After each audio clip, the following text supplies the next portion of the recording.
긴 무더위가 끝나고 지난 주간에 비가 오고 나서는 날씨가 또 갑자기 가을 날씨로 변했습니다. 뭐 좀 아침 저녁으로는 쌀쌀하지만 그래도 아유 이젠 살 것 같다 그런 소리들이 나옵니다. 사람들이 나를 바라보고 스타일이 바뀌었네, 훨씬 젊어 보여, 이렇게 말하면 기분이 어때요? 좋지요. 사람들이 나를 보고 훨씬 면허가 좋아졌어, 그러거나 사람이 많이 부드러워졌네, 점점 세련돼가, 그런 소리 들으면 우린 기분이 좋습니다. 왜 기분이 좋죠? 내가 변화되었다는 얘기죠. 내가 변화됐다 하는 얘기를 들으면 기분이 좋습니다. 사람은 끊임없이 변화하는 존재입니다. 왜냐하면 살아있다는 얘기죠. 살아있으니까 변화하는 겁니다. 10년 전에 내가 오늘의 나와 같을 수는 없지요. 얼굴도 달라졌고 살아가는 삶의 환경도 달라졌고 생각도 달라졌고 달라졌습니다. 10년이면 강산도 변한다 그러지 않아요? 변하는 겁니다. 인간은 매일매일 변하는 겁니다. 어제의 내가 오늘의 내가 될 수 없고 또 오늘의 내가 또 내일의 내가 되라는 법은 없습니다. 늘 변합니다. 인간은 늘 변화하는 존재인데, 근데 문제는 그 변화가 좋은 방향으로 변화가 되느냐 아니면 나쁜 방향으로 변화가 되느냐, 이게 문제지요. 점점 좋은 방향으로 변화되어가는 사람이 있는가 하면 점점 나쁜 방향으로 변화되어가는 사람들도 있지요. 사람들을 좋은 방향으로 변화시키기 위해서 지속적으로 이끌어주는 것을 우리는 일컬어 교육이라고 말합니다. 교육이라는 것은 사람을 좋은 방향으로 이끌기 위해서 지속적으로 이끌어주는 것이 교육입니다. 자, 그리고 사람들의 잘못된 선택이나 잘못된 생각을 바르게 하도록 도와주는 것을 일컬어 상담이다, 그렇게 말합니다. 상담을 하는 것은 사람의 잘못된 생각을 바르게 고쳐주고 선택을 바르게 하도록 이렇게 이끌어주는 것이 상담이지요. 자, 그러나 교육이나 상담의 가장 큰 고민은 과연 사람을 가르치고 상담한다고 해서 반드시 모든 사람이 좋은 방향으로 변화되느냐, 이게 문제입니다. 그렇지 않는 경우도 많지요. 아무리 가르치고 아무리 상담을 해도 사람이 좋은 방향으로 변화된다는 것은 참 말처럼 쉬운 일이 아닙니다. 좋은 방향으로 변화된다? 말처럼 쉽지가 않아요. 그래서 우리 옛말에 이런 말이 있잖아요. 뭐 그런다고 차돌이 옥돌되냐? 우리 옛날에 그런 얘기 많이 했지요. 또 뭐 요강에 색칠한다고 뭐 고려 청자가 되냐? 뭐 그런 얘기도 옛날에 많이 했습니다. 그 얘기는 뭡니까? 사람이 변화시킨다는 것이 그처럼 어렵다, 뭐 그런 얘기입니다. 자, 사도 바울처럼 아주 극적인 체험을 통해서 사람이 180도로 변화된 사람도 있습니다. 그런 사람도 있어요. 자, 그러나 오늘 본문에 나오는 야곱처럼 서서히 아주 느린 속도로 변화되어 가는 사람도 있습니다. 오늘 본문에 나오는 야곱은 한순간에 변화된 사람이 아닙니다. 일생을 통해서 조금씩 변화되어 갔던 사람입니다. 그럼 야곱의 변화에 결정적인 영향을 미쳤던 건 뭐냐 하면 위기였습니다. 삶의 위기, 고난, 역경이 야곱을 하나님의 뜻을 따라 살아가는 사람으로 변화시켜 나간 겁니다. 그러니까 내게 다가오는 위기와 내게 다가오는 고난과 역경은 나를 변화시키기 위한 하나님의 손길이라는 것을 우리는 알아야 된다는 겁니다. 자, 그러면 야곱을, 그의 삶을, 그의 성품을 변화시킨 두 가지의 큰 사건이 있었는데, 첫 번째 사건이 뭐냐 하면 고향으로 돌아오는 길에 있었던 사건입니다. 여러분들 잘 아시는 것처럼 야곱이 장자로 태어나지 못한 것을 그렇게 안타깝게 생각하고 장자의 축복을 자기가 받아야 되겠다는 것에 얼마나 집착합니까? 그래서 결국은 눈먼 아버지를 속이고, 아버지 노년에 눈먼 아버지를 속이고 자기가 형 에서처럼 가장을 하고 들어가서 장자의 축복을 아버지로부터 받아냅니다. 그러지요. 이 사실을 형 에서가 알고는 이놈 죽여야 되겠다. 그리고 벼릅니다. 이 사실을 알게 된 야곱이 어떻게 하지요? 집에 있다가는 형이 죽게 생겼으니까 어머니가 그럽니다. 빨리 도망가라. 외손 집으로 도망가라. 그래서 야곱은 그냥 혈혈단신으로 형을 피해서 한 번도 가본 적이 없는 밧단 아람으로 외손 집으로 도망을 갑니다. 세월이 20년이 흘렸어요. 20년 후 야곱이 부자가 됩니다. 하나님이 축복해 주셔서 수많은 가축들을 거느린 부자가 돼요. 그리고 아내도 4명, 자식도 11명, 아들만. 20년 동안 타향에서 우리말로 하면 야곱이 성공을 한 겁니다. 타향에서 이만큼 이제 성공을 이루었으니 야곱 마음에 이젠 고향으로 돌아가야 되겠다 이런 생각을 하고 고향으로 이제 금의 환영을 하는 겁니다. 성공했으니까 뿌듯하게 돌아오고 있는데 고향이 가까울수록 야곱 마음속에는 걱정이 하나 있습니다. 20년 전에 자기를 죽이려고 했던 형의 마음이 어떠한가 이 궁금했습니다. 그래서 종을 보냅니다. 형에게 가서 동생이 온다는 소식을 알리라. 그리고 형이 어떤 반응을 보이는지를 살펴보고 오라. 보냅니다. 그런데 돌아온 종의 보고가 주인님의 형 에서가 주인이 돌아온다는 소식을 듣고 집에서 길러온 400명의 사병을 거느리고 맞으러 나온다는 거예요. 청천벽력 같은 소식입니다. 아니 10년이면 강산도 변한다는데 20년이 흘렀건만 형의 마음은 전혀 바뀌지 않았습니다. 눈먼 아버지를 속여서 장자의 축복을 받아간 이놈, 내가 가만두나 봐라. 돌아온다니까 잘됐다. 죽이려 온 거는. 야곱의 마음은 무척이나 두려웠습니다. 성경에 보면 야곱은 이때 이렇게 중얼거립니다. 하나님, 부디 형 에서의 손에서 저를 건져 주십시오. 형이 와서 저를 치고 아내들과 자식들까지 죽일까 두렵습니다. 야곱이 이렇게 하나님 앞에 중얼거려요. 그러면서 야곱은 이 심각한 위기를 해결하기 위해서 어떤 시도를 하는가 하면 물질로 형의 마음을 녹여보자. 그래서 자기 가축대 중에서 좋은 소, 양, 나귀, 약대, 소만 수십 마리, 양은 수백 마리, 이렇게 나귀, 약대 다 형에게 선물로 드릴 것들을 따로 대놓습니다. 그리고 형에게 보내는 겁니다. 근데 얼마나 야곱이 계산이 빠른가 하면 이걸 한 번에 보내지 않고 한 때, 두 때, 세 때 나누어서 종의 손에 들려서 가게 합니다. 그리고 종들에게 말하기를 형 에서를 만나서 물으면 이 가축대가 무엇이냐고 물으면 동생 야곱이 형에게 드리는 선물입니다. 그렇게 말하라고 일러준 겁니다.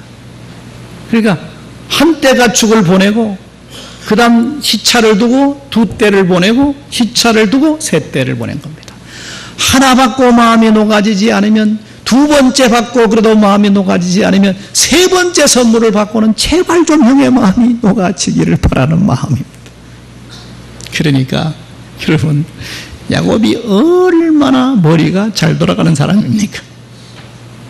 세월이 20년이 흘렀지만 야곱의 잔머리 돌리는 것은 여전했다는 겁니다. 성경이 봐라. 야곱의 잔머리 돌리는 거 아주 약은 사람. 조금도 야곱은 변하지 않았다는 겁니다. 자, 그런데 그 방법이 통했습니까? 그 엄청난 가축대를 선물로 받은 형 에서는 멈추지 않았습니다. 계속해서 400명을 끌고 자기 앞으로 오고 있다는 겁니다. 큰일 났습니다. 방법이 없잖아요.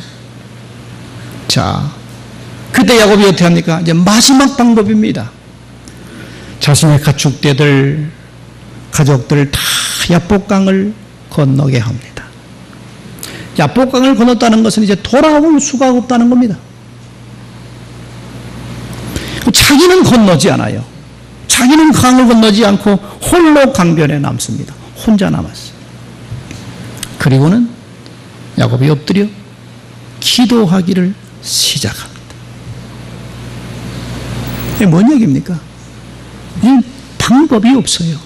이제 하나님과 붙들고 씨름할 방법밖에 없어요. 엎드려 기도하기를 시작합니다. 그러자 하나님이 그를 찾아옵니다. 그래서 야곱은 그분이 하나님인 줄 몰랐어요. 그냥 하나님의 사자인 줄 알고 그를 붙들고 이 문제를 해결해 달라고 간청하는데 쉽게 대답을 해주지 않아요. 그러니까 야곱이 붙들고 놓지를 않는 겁니다. 성경에 보면 날이 세려하니까 나를 가게 하라. 야곱이 얘기합니다. 당신이 내게 축복해 주지 않으면 내가 당신을 놓을 수가 없다.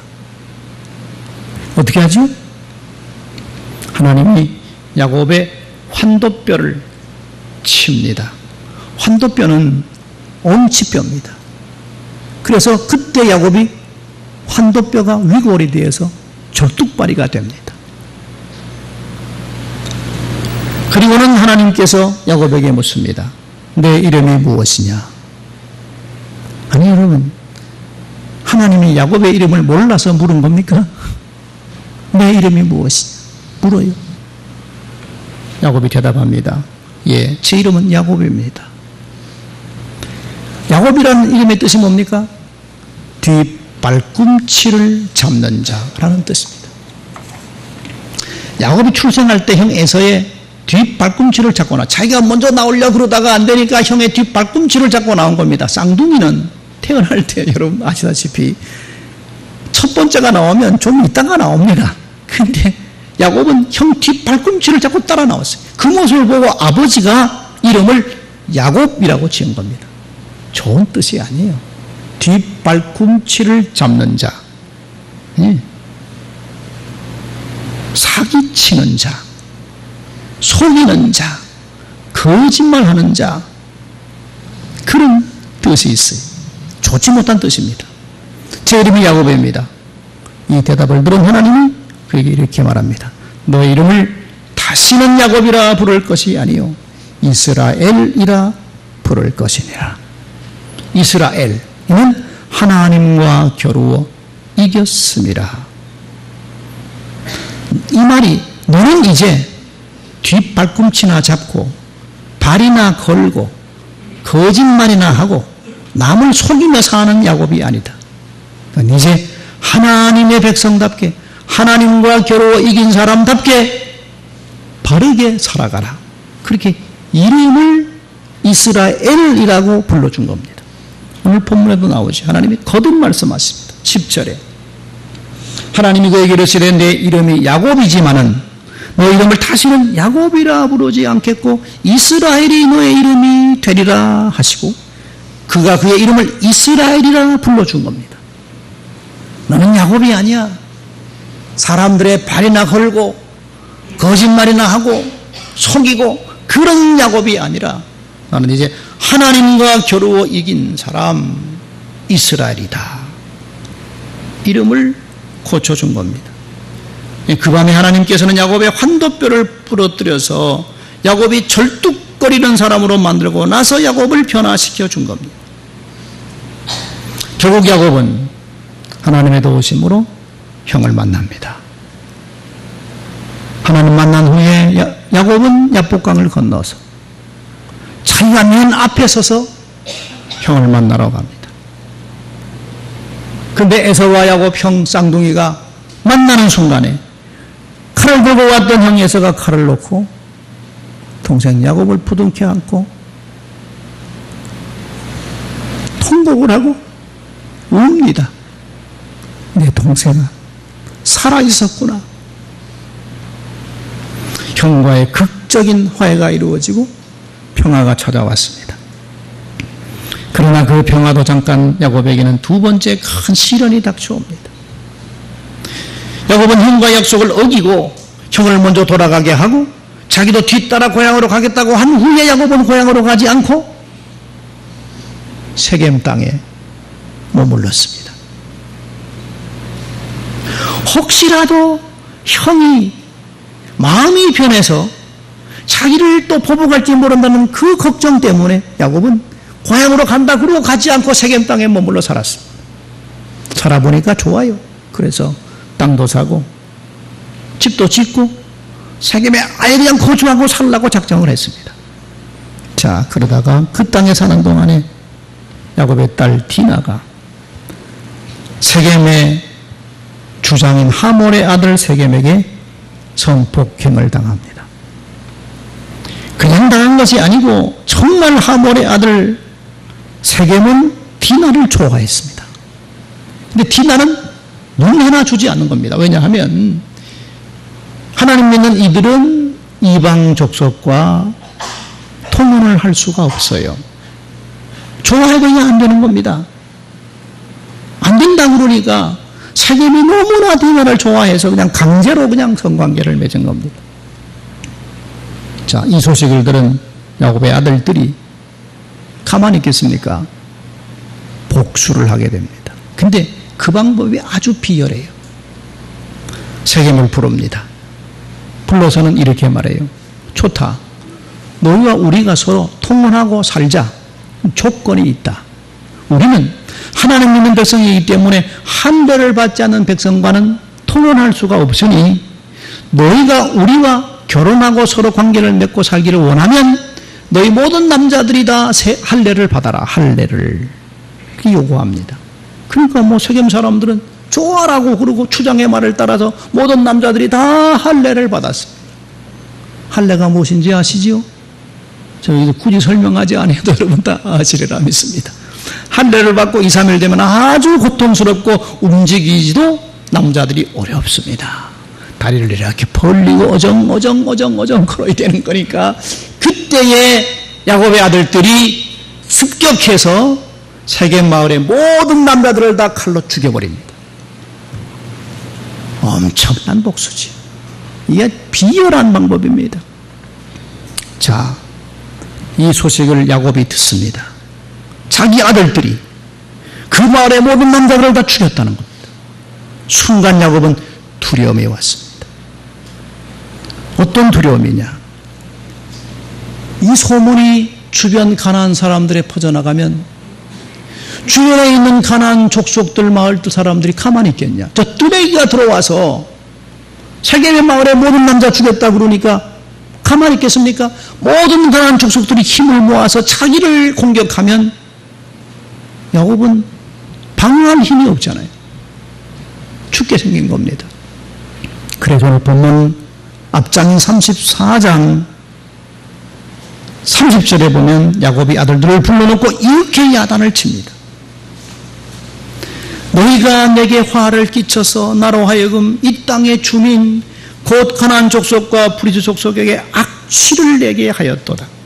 나는 수가 적은즉 그들이 모여와서 나를 치고 나를 죽이리니 그러면 나와 내 집이 망하게 되었다는 것이지요. 두 번째 위기가 야곱에게 찾아옵니다. 야곱은 이제 방어할 방법이 없습니다. 자, 이 위기의 순간에 하나님이 야곱을 찾아온 겁니다. 그게 오늘 본문 35장의 이야기입니다. 1절이지요.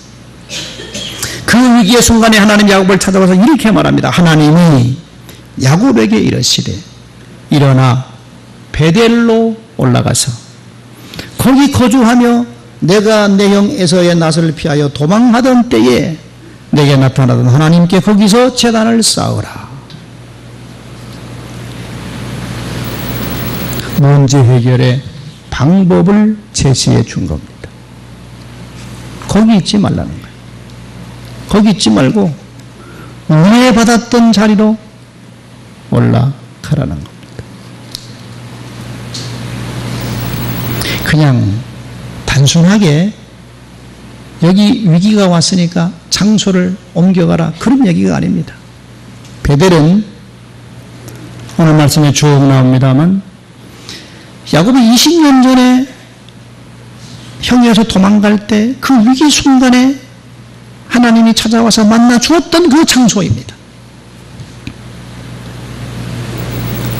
그리고 그 하나님의 은혜를 받은 야곱이 하나님께 충성하기로 약속했던 장소가 베델입니다. 베델은 뭐 전략적인 요충지거나 뭐 그 베델이라는 곳이 뭐 중요한 요새거나 그런 뜻이 아닙니다. 은혜 받았던 장소, 하나님 앞에 충성을 약속했던 곳, 세상적인 장소를 떠나서 영적인 장소로 올라가라고 하는 하나님의 말씀이지. 그래서 3절에 보면 야곱이 이렇게 말합니다. 우리가 일어나 베델로 올라가자. 내 환난 날에 내게 응답하시며 내가 가는 길에서 나와 함께 하신 하나님께 내가 거기서 제단을 쌓으려 하노라. 그때 순간 야곱은 깨닫습니다. 아, 문제가 여기 있었구나. 내가 하나님을 찾지 않고 세상적인 속에 거하다가 이 어려움이 왔으니 하나님께서 이 어려움을 주신 것은 나로 하여금 하나님께로 나오라는 하나님의 뜻이구나. 모든 문제 해결은 여기 있구나 하는 것을 야곱은 깨닫습니다. 그래서 모든 사람들을 불러놓고 이제는 우리가 올라가자. 베델, 하나님께서 내게 만나 주셨던 그곳에 올라가서 거기서 내가 예배하려 한다. 우리 세겜 땅을 다 떠나서 베델로 올라가자고 말하는 것입니다. 6년 동안 교통사고로 식물인간으로 있던 남편이 아내의 간절한 기도로 살아난 기적적인 간증이 있습니다. 간증의 내용은 이렇습니다. 1988년 서울 올림픽이 하던 그 해입니다. 10월 새벽에 약수터에 물을 들어갔던 남편이 교통사고를 당했습니다. 뇌출혈하다가 두개골, 골절 등 무려 14군데나 충격을 받고 병원에 입원하게 됩니다. 의사로부터 받은 첫 마디는 절망스러운 이야기였습니다. 수술을 해도 식물 인간이 될 확률이 100%라. 만약 합병증이 생기면 죽는다는 것입니다. 희망이라고는 단 하나도 없었습니다. 그래도 이분의 아내였던 성정식 씨는 수술해달라고 그랬습니다. 그래서 수술했습니다. 의사 말처럼 수술해봤지만 역시 식물인간입니다. 그냥 눈만 뜨고 있는 것이지 사람을 알아보지도 못하고 말도 하지 못하고 멍하니 있습니다. 산소호흡기에 생명을 의지하고 있는 남편은 숨만 쉴 뿐 죽은 시체나 마찬가지였습니다. 새벽 6시에 기상과 함께 가래를 받아내고 손가락으로 남편의 대변을 처리해주고 아침과 오후와 저녁 하루 3번씩 휠체어에 태워서 운동시켜주고 간식 먹이고 시원한 대로 다리를 주물러주고 마사지를 해줘야 되는 일이 반복이 된 겁니다. 남편이 예수병원에 입원하던 날 비로소 성정식 씨는 병원에 있는 교회를 찾게 됩니다. 하나님 앞에 엎드렸는데 지난날 시어머니의 충고가 불현듯이 생각이 났습니다. 자기 남편은 모태신앙을 가진 사람이니까 너는 신앙생활을 잘 해야 된다. 간곡하게 부탁하던 그 시어머니의 권면을 그냥 시어머니의 잔소리로 생각하고 무시하고 살았거든요. 그리고 교회 가는 남편을 붙들고 놀러 가자 그러고 교회도 못 가게 하고 자기가 회방을 놓고 살았거든요. 그 생각이 나면서 쏟아지는 눈물을 주체할 수가 없었습니다. 주일날에는 교회 나가던 사람을 비웃던 자기의 교만을 회개하기 시작했습니다. 이제 바라볼 것은 하나님밖에 없습니다. 그런 마음이 들면서 시간이 나면 성경 읽고 찬송하며 기도했습니다. 이분이 좋아했던 찬송가는 280장이에요. 천국에 오시옵소서 손들고 옵니다. 항복한다는 하나님 앞에 주님 나를 박대하시면 나 어디 가리까? 내 죄를 씻기 위하여 피 흘려주시니 곧 회개하는 마음으로 주님 앞에 옵니다. 이게 성정식 씨가 불렀던 가장 즐겨하는 찬송이었습니다. 그렇게 기도하고 매달려도 남편의 병세는 전혀 차도가 없었습니다. 오히려 급성폐렴이 찾아와서 순식간에 폐 기능이 마비가 되고 입과 항문으로 피를 토하기 시작했습니다. 복수가 차고 애를 가진 사람만큼 산모처럼 배가 불러오는데 의료진 얘기가 몇 년 동안 수고했으니 이젠 포기해야 될 때가 왔다. 준비하라는 얘기입니다. 그러나 성정식 씨는 남편을 포기할 수가 없었습니다. 어린 아이들이 있는데 하나님 데려가시면 이 아이는 아버지 없는 자식이 되는 것 아닙니까? 다 포기하라고 해도 포기할 수가 없었어요. 그래서 더욱 간절하게 하나님 앞에 매달려 기도하고 청정으로 남편을 돌보았습니다. 찬송을 불러도 기도를 해도 그냥 멀뚱멀뚱 천장만 보고 있던 남편이 94년 9월 10일 자기가 아침에 기도하는 소리를 듣고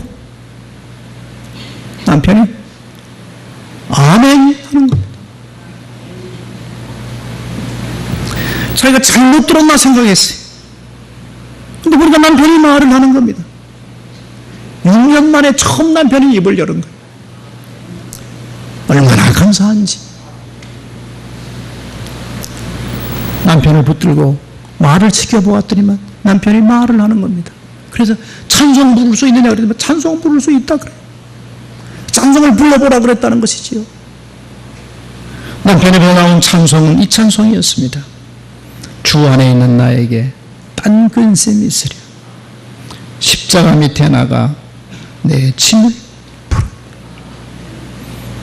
주님을 찬송하면서 할렐루야 할렐루야 내 앞길 멀고 험해도 나 주님만 따라가리. 남편이 더듬거리는 음성으로 이 찬송을 불렀습니다.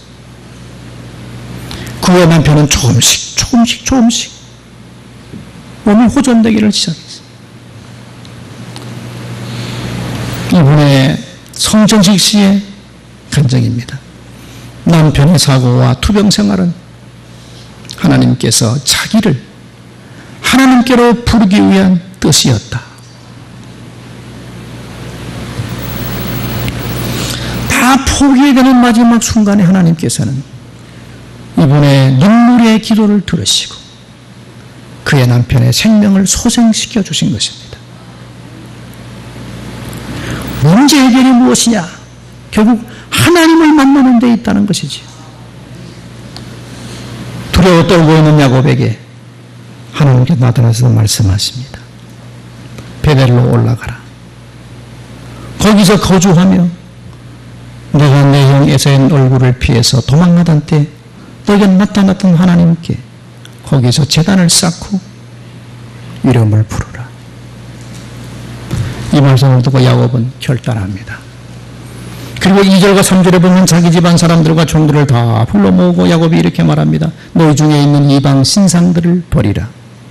그리고 자기를 정결케 하고 너희의 의복을 바꾸어 입어라. 우리가 일어나 베델로 올라가자. 내 환난 날에 내게 응답하시며 내가 가는 길에서 나와 함께 하신 하나님께 내가 거기서 제단을 쌓으려 하노라. 이 말을 들은 모든 사람들의 사절에 보면 자기들 손에 있는 모든 이방 신상들을 버리고 귀에 꼽았던 귀걸이를 다 빼서 야곱에게 줍니다.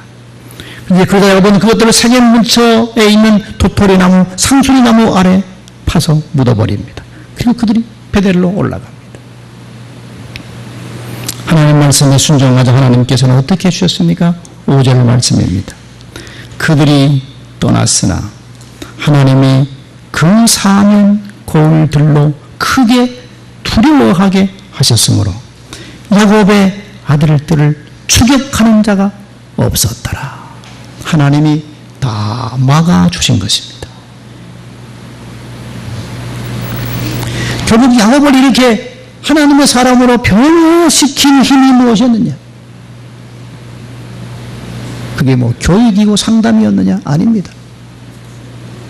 하나님을 만나는 그 위기와 고난과 어려움과 역경을 통해서 하나님께 돌아감으로 야곱의 변화의 역사가 이루어지기 시작했다는 것입니다. 여러분 삶에 혹시라도 위기가 있고 고난이 있고 어려움이 있습니까? 그렇다면 그것은 하나님께서 여러분들에게 가까이 나오라고 하는 하나님의 손길입니다. 야곱처럼 기도하며 하나님께 가까이 나가시기 바랍니다. 들려오는 하나님의 말씀에 아멘하고 순종하고 나가시면 하나님께서 여러분의 모든 삶을 다 해결해 주시고 하나님의 뜻 가운데로 이끌어 주신 역사가 여러분 삶에도 있을 줄로 믿습니다. 기도하십시다. 하나님, 우리 인생을 살다가 보면 때로는 위기도 오고 어려움도 옵니다. 그 고난과 역경은 하나님께서 우리를 부르는 소리입니다. 처음 은혜 받았던 그 마음으로 돌아오라. 하나님께로 돌아오라고 하나님의 부르심이 역경과 고난과 그리고 위기입니다. 이것이 나를 변화시켜서 하나님의 사람으로 만들어가는 과정입니다. 그러므로 내게 오는 여러 가지 역경과 어려움 실망하지 말고 낙심하지 말고 하나님 앞으로 가까이 나가서 변화되는 축복의 기회로 삼는 우리들 되게 하여 주옵소서. 예수님 이름으로 기도드립니다. 아멘.